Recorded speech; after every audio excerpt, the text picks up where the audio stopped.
that we saw them actually boarded or traveling onto the islands on a boat, if I'm not mistaken, right? And then all of a sudden, when I looked at their status from the right side of the screen, they were already taken out. So I do wonder if they are going to be super aggressive and maybe transform into the beast as well for the Sandhawk match, because they've performed really great during the first match here at day number 2 of the grand finals. And I don't want to say that that performance from Miramar could have broken their momentum.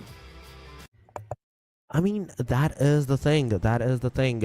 Now, from this point onward, we're gonna go into the Sandhawk match, ladies and gentlemen. First of all, the match number 3, the fastest map of them all that may occur. But in my eyes, the match number 2 was the fastest one in regards of those eliminations and everything, because of the play line and the circle shift. But yes, ladies and gentlemen, time-wise, Sandhawk will be the fastest.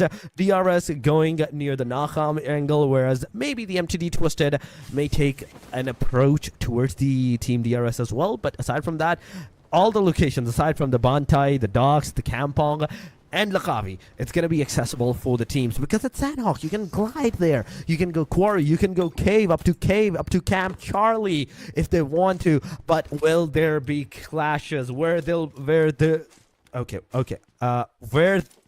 will there be clash drops? Okay, that's the right word. I don't know why I kind of fumbled on that. I kind of struggled on that. But try AEROMACY near the JUTTI squad. You can see Agzi on the other side of the water. Rig into the compounds, just getting his arsenal so far. Hey, maybe we could get a circle where in all, some portions of Water. all the 3 Please. islands, right, could get inside the safe zone. Water. Okay. All right. I mean, Water. I got what I was requesting, but it kind of favored the west side of Sandhawk over here. And just look at that. I mean, Tribe AEROMACY, they are staying in the bootcamp area.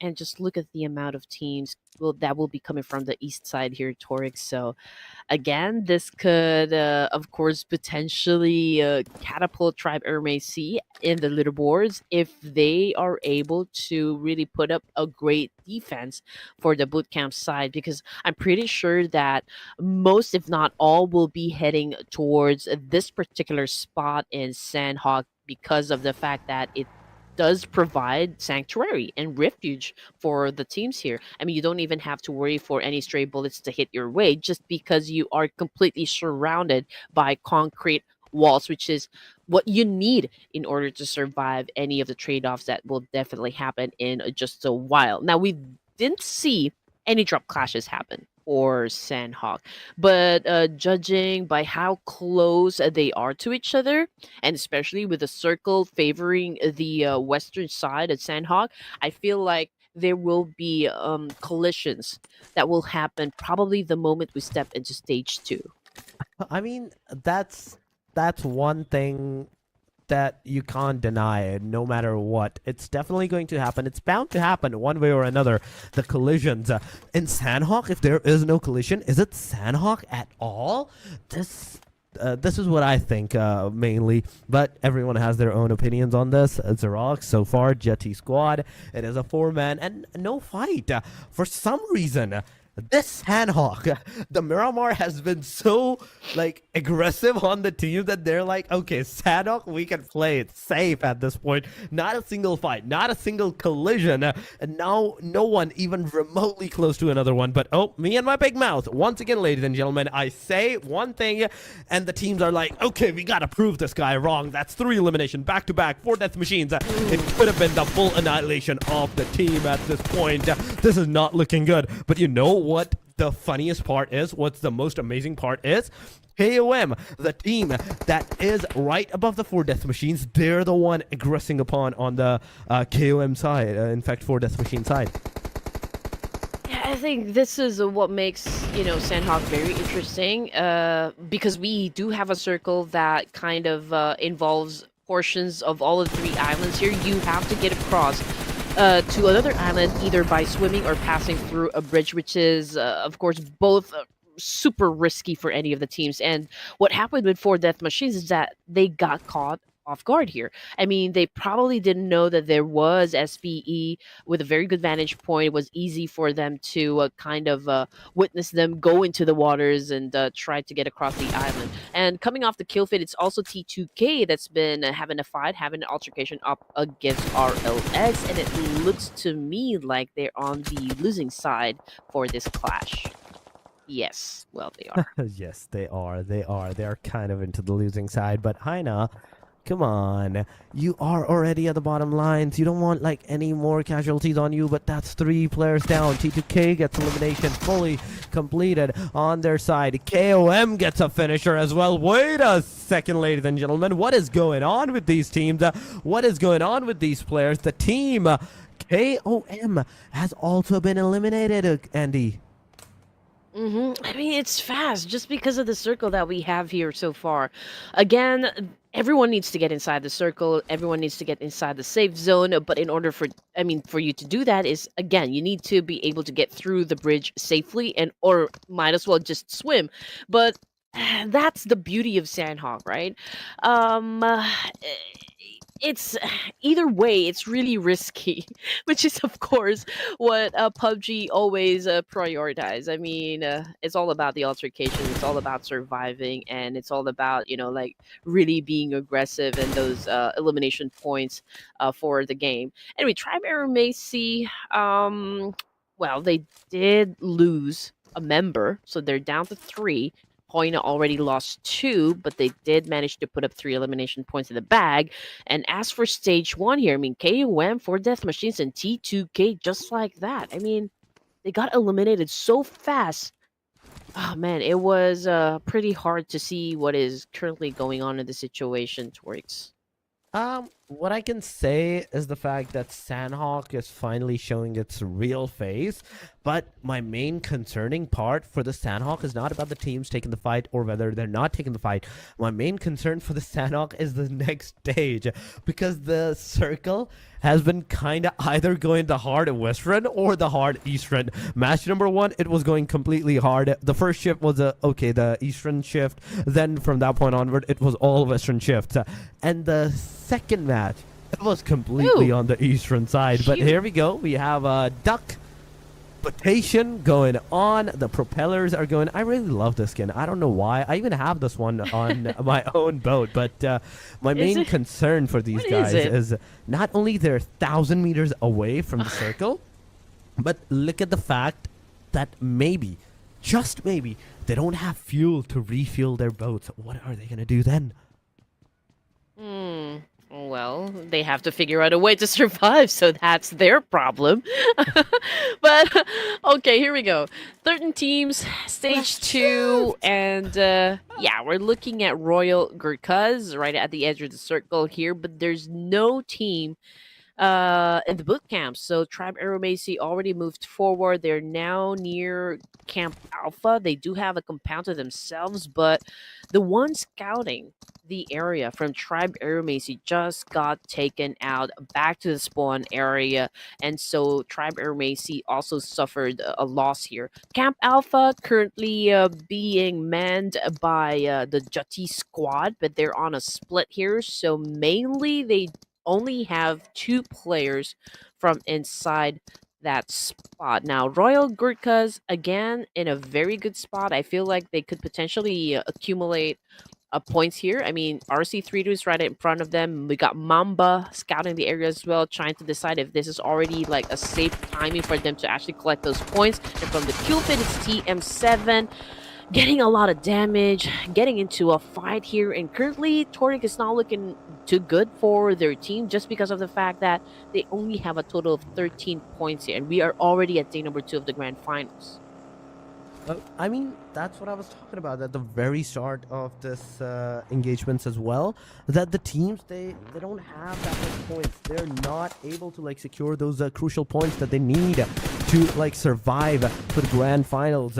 Yeah, you're gonna get the prize pool for all the 16 spots, but is that a prize pool if you're not even trying to qualify into the PMSL at this point? 13 over 70.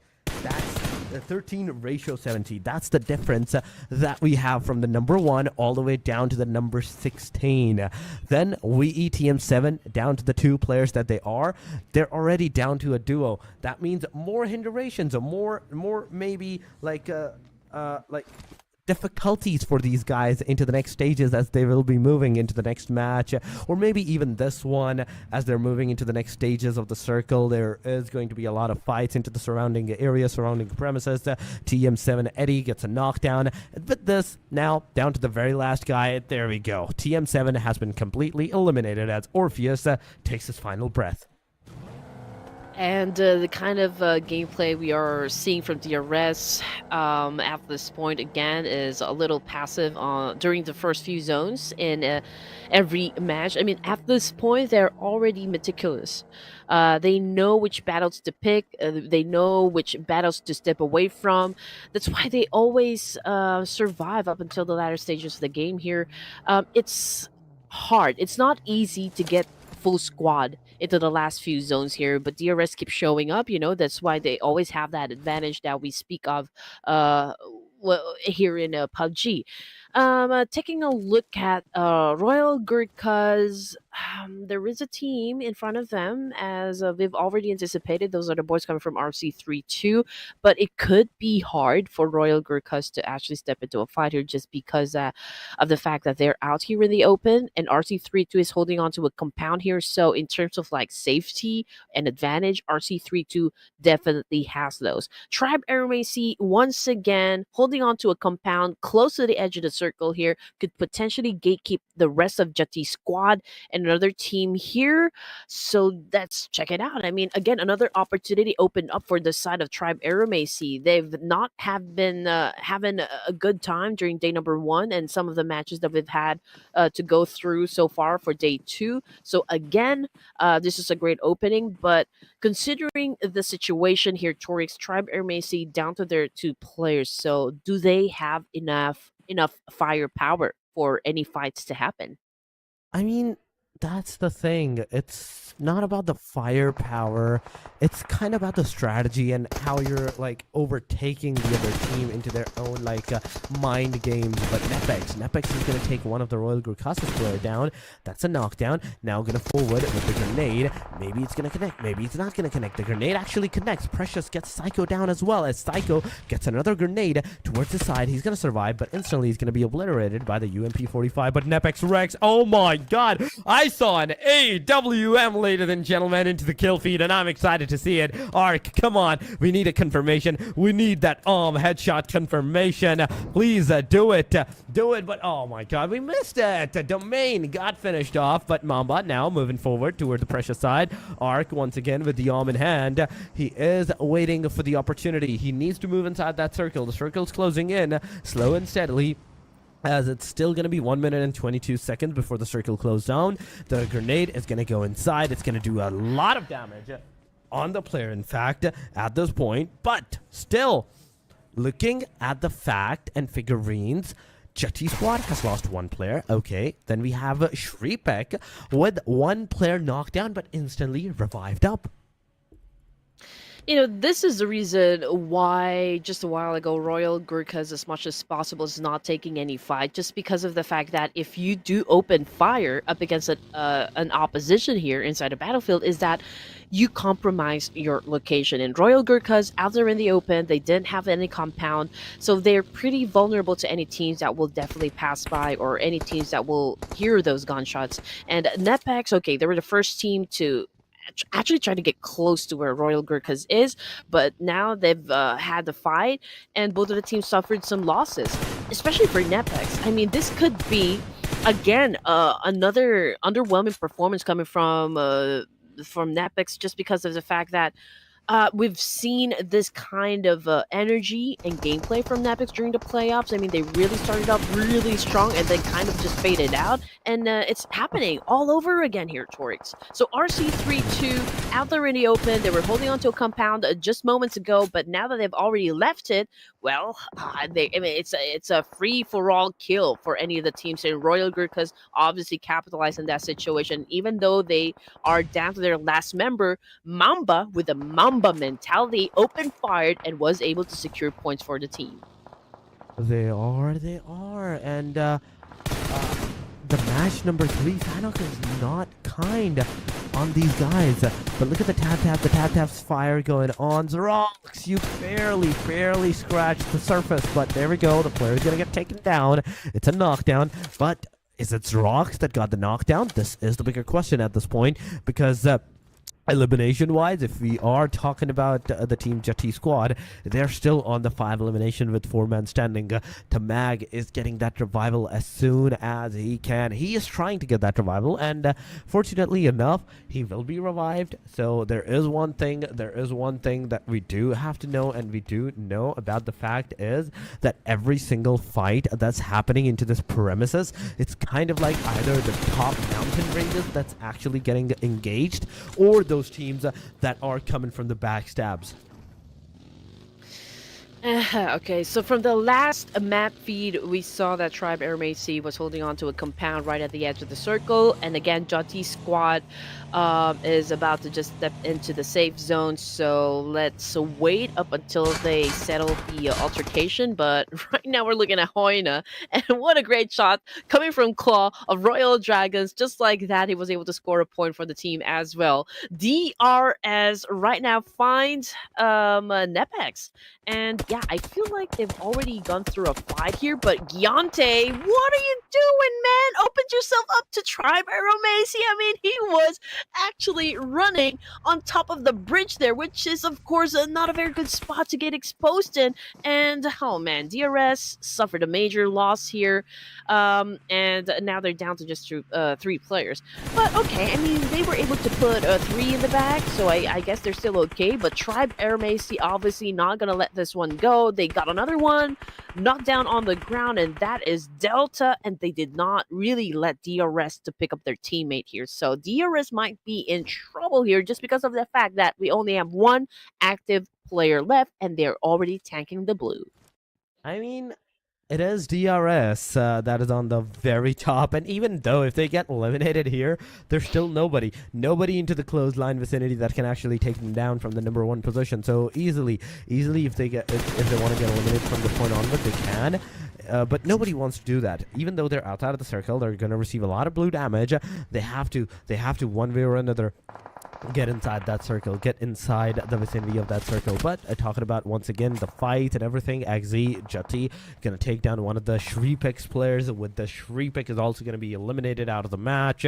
We have Mystic, MTD Twisted with 4 eliminations, Arlex with 6 eliminations, LOD with a 4-man squad, 1 elimination, AST with the 2, and DRS. As soon as they're gonna get eliminated, we're gonna be down to the top 5, ladies and gentlemen. Hashtag number 6, 9, 10, 11, and 12 are alive into the premises. 2, 3, in fact, with the full squad. That is JUTTI, Mystic, and LOD. Then we have AST and RLX with just 2 players alive. Ooh, okay, this is such a great thing to see. We've got 2 of the Bhutanese team, part of the top 5 here. We've got Mystic and, of course, LOD and Nexus. Now, Mystic, oh man, they're doing such a great job, you know, for day 2 of the PMNC Grand Finals. Let's see if they can close the chicken dinner right before we wrap things up for day 2. Now, JUTTI Woke down on the ground, courtesy of Godson of LOD Nexus. We've got JUTTI responding up against RLX. Thabs is blending out there in the open, and that is the confirmation getting through his out of the game. But we're still looking at the 5 teams here for stage 5, but JUTTI,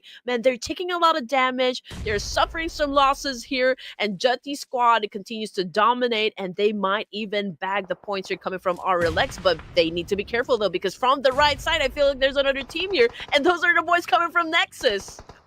Oh my god. Oh no. This is not looking good. This is not looking great for these teams. And JUTTI squad, 1 player is going to be taken down from the hand of Lord Nexus. There we go. The shots definitely connected, even though the 6 eliminations are not going to do you that good. LOD Nexus now going forward once again, trying to finish their elimination, and that's exactly what they did. But at the same time, the guy, Nexus Godson, he will be getting knocked out. It's a knockdown. It might be a confirmation on this guy, maybe in a short while, but you can see Tamag on the top of the mountain, on the top of the rock, just chilling, just waiting for the rest of the team to actually go. But on the other side, we can see MTD Twisted versus Team AEROMACY taking the fight. AEROMACY is going to be eliminated from this point onward. And right with this, it is the top 4 RLX solo LOD trio. We can say duo because the player has not been given out that revive yet. The player is trying to approach the situation, but there we go. Tamag's location has finally been located. The player will go forward, and slowly and steadily, we are seeing maybe some more casualties coming along the way, because that grenade is detrimental. If it gets a knockdown, it definitely will get the confirmation. A whopping 36% goes to Mystic here, so they could bag the chicken dinner just because Algo says so. And then we got Caesar on the screen, great vantage point, could potentially shut down Omega from this angle. But yeah, we'll just have to wait up until that very building right there gets devoured by the Blue Reaper. Now here comes Tamang, trying to get into a position here, moving closer and closer to the rest of the boys of LOD Nexus. We've got Kato cooking up that nade. Could he shut down a Tamang from this point? Coming off the kill fiddle, it's Y10 that got taken down. So confirmation is not true just yet. So he's probably still alive. Same thing goes for Kato of LOD Nexus. I mean, he has taken a big hit, so he's also down on his knees. Beast, Godson, 2 active members for the side of Nexus, still trying to make it happen for the chicken dinner. Let's see what Axe is going to do in this situation, because he is being fired at by Uncle of Mystic Twisted. Now that it's already getting intense for the final 4 teams here, Mystic still has a total of 3 members, so they still do have that number of advantage compared to the other 3 teams here for stage 7. I mean, yeah, it is the top 4, ladies and gentlemen. This is the top 4 fight. And something needs to be done from this point onward if they want to, like, survive into the position. So far, we can see the MTD Twisted Y10 trying to...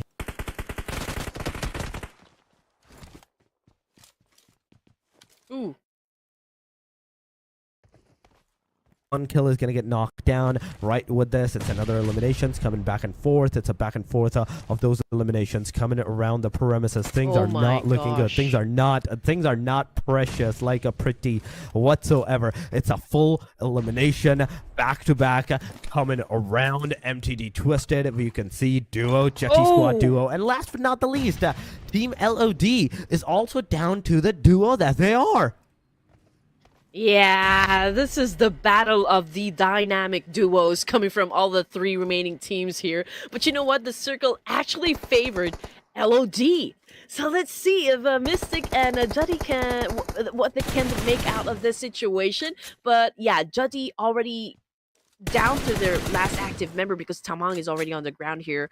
And that's, of course, because of Nexus Godson. Now they're healing up, trying to regroup, trying to, of course, just take in the pace here, being patient and waiting for the 2 teams to just go within their line of sight here. As you can see, Beast right now, just behind this door, he's already anticipating those 2 members coming from Mystic to head towards his direction. So let's see what kind of maneuver LOD Nexus is prepared to show us to get that winner chicken dinner. But you know what, Mystic, I don't think they're gonna let it go this easy. I mean, they're so close at getting that winner chicken. They were able to build that momentum from the get-go. So it will be such a shame if they cannot close this round with a WWCD. They need to close this round with the WWCD. Yes, that is for sure. You need to get that WWCD for yourself. You need to secure it at this point. It's an equal opportunity. 33% off the winner chicken dinner chances for everyone. Nexus Godson, he's trying to shoot out the players. The mag is going to take a peek, but instantly he's going to take the player down off the LOD Nexus. The grenades are coming in. The mini red zone is going to take him down. It's on both sides. JUTTI squad and the team MTD Twisted. That's going to have the hand in the elimination of the number 3 squad. Now, going forward, we can see the MTD Twisted Y10 slowly approaching the situation. The grenades are coming inside his home, inside the house. He's going to take a peek, so he's going to be shut down. Giles, the solo guy, he's going to be super low in that HP, but he is field. He is kind of boosted over there. So with the UMP-45, he will be moving forward. But in the meanwhile, the player is going to get back to the 75% HP. He's going to change the gun. He's going to take the shots on towards the players. JUTTI is going to go back to the 75% HP. He's going to go forward. DBS versus a UMP-45 it is, ladies and gentlemen. And JUTTI is finally going to get the nail in the coffin, get the winner chicken dinner. And that's JUTTI squad for you, ladies and gentlemen. Eyes in his veins. That was pure adrenaline action right there. I mean, two teams really performed great. The zone was already closing in. There was not much space. It was shrinking, and I think right at the point we're about to close in the zone. I feel like it was just like Mystic just got outsmarted with how like the sequence happened in that situation. Again, they were so close at getting that chicken dinner. I think at the end of that round, everyone was just really at the edge of this of their seat, and kind of a nerve-wracking experience for both the teams here. But of course, we have to give credit where credit is due, and those are the boys of JUTTI sealing the deal, getting the job done, and